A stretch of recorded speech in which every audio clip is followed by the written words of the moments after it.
আজ রাতে UEFA champions লিগে মাঠে নামছে এফসি বার্সেলোনা এবং সেখানে তাদের প্রতিপক্ষ কোপেনহেগ।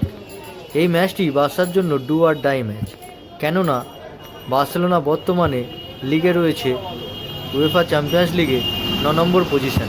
আর আজকের ম্যাচটি উয়েফা চ্যাম্পিয়ন্স লিগে গ্রুপ পর্বের শেষ ম্যাচ, তাই আজকের ম্যাচটি বার্সেলোনাকে জিততেই হবে।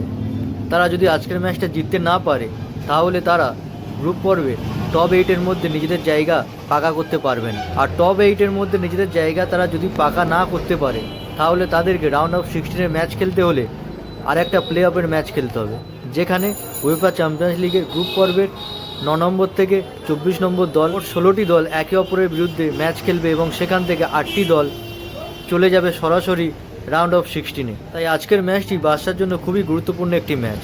আপনাদের কি মনে হয়, আজকের ম্যাচটি বার্সেলোনা কি জিতে সরাসরি রাউন্ড অফ 16-এ চলে যাবে, নাকি কোপেনহেগের সাথে তারা ড্র বা হারের মাধ্যমে লিগে 8 নম্বরের মধ্যে অবস্থান করতে না পেরে গ্রুপ পর্বের টপ 8-এর বাইরে থেকে কোয়ালিফাই ম্যাচ খেলে রাউন্ড অফ 16-এ ম্যাচ খেলতে যাবে? আপনার কি মনে হয়? আপনার প্রেডিকশনটি অবশ্যই কমেন্টে জানান।